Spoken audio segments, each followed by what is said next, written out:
this is the third problem that we worked on, and this has high-low and regression in it. And like if I do any cost estimation, the first thing I'll do is a scatter plot, and I'll take a look at what the data looks like just to see if are some outliers in there that would pull the data in one direction or the other. And even though I might do a regression or another cost estimation, I'll still do a high-low just to get an idea of what the range is like, okay, and what number, if I'm looking at hundreds of thousands or millions, or what the range is, okay, because whatever other method that you come up with, they should be sort of close.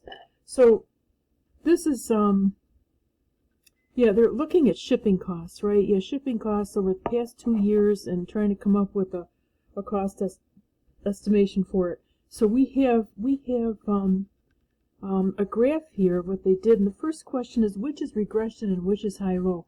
And remember, the high-low is going to be the one that goes from the lowest to the highest amount of units. So the lowest amount of units is there, and the highest amount of units, yeah, it would be the 20,000 there. So that would be your line for high-low.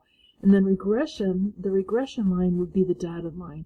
So the way you figure this out is you've got to identify which is the high-low, and then regression is going to be the other one. Okay? So which one has a better fitting line?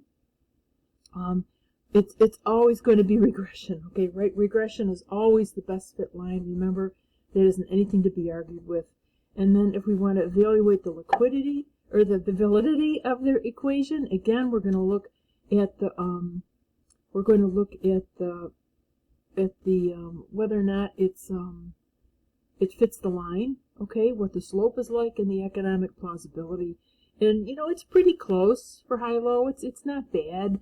But again, if you're dealing with huge numbers, you'd want to do a more sophisticated analysis to come up with a more accurate cost function. All right, because you just have to be careful, and you have to and then we've got the slope. The slope is increasing. Okay, it's increasing slightly, so that's a wonderful thing. And then finally, economic plausibility. What they did was they looked at the shipping expense as a function of units sold.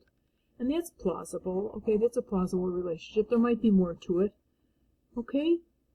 So the model that you would use going forward would be a regression. And the other thing to be careful of, remember, is that this model is only valid within the relevant range. Okay? All right.